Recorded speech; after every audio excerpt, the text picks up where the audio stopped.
Je vais vous dire la vérité derrière le bannissement de TikTok aux États-Unis. Je ne sais pas si vous avez suivi, mais TikTok a été banni et a été remis hier soir. Mais je vais vous dire qu'est-ce qui se passe derrière cette histoire. Je pense même que ça va peut-être arriver en France. Pourquoi ? En fait, il faut comprendre que depuis l'arrivée des réseaux sociaux, il n'y a plus personne qui regarde les médias. On sait tous que c'est contrôlé par une poignée de personnes, des milliardaires qui ne veulent pas de notre bien. C'est eux qui ont le contrôle sur l'information. C'est comme ça qu'ils ont pu, pendant des années, nous informer et surtout nous désinformer, comme ils le souhaitaient, comme ils voulaient. Mais avec l'arrivée de TikTok, leurs informations étaient de moins en moins efficaces. Pourquoi ? Parce que les jeunes ne regardent plus du tout les médias, la télévision, et donc les chaînes d'information. Ils s'informent tous à travers les réseaux sociaux.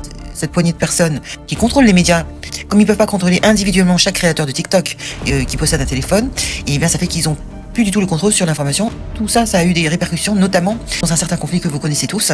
Ça a permis d'arrêter ce conflit, enfin du moins pour le moment. Pourquoi ? Parce qu'avec le temps, tout le monde a pris parti.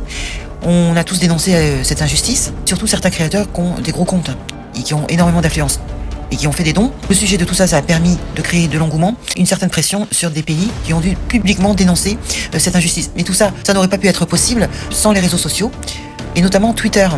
D'ailleurs, même avec Facebook, c'est très contrôlé par vous savez qui. Lui-même, il l'a avoué. Et ce qui va se passer peut-être dans le futur, c'est qu'il va y avoir une espèce de lutte acharnée pour s'accaparer des réseaux sociaux. Ça, c'est la nouvelle priorité des milliardaires, parce qu'ils savent très bien qu'à travers ces réseaux sociaux, ils vont pouvoir récupérer le pouvoir total, comme ils l'ont toujours fait jusqu'à maintenant, à travers les médias. C'est pour ça qu'Elon Musk veut racheter TikTok. Il veut racheter l'application. Dites-moi ce que vous en pensez. Merci.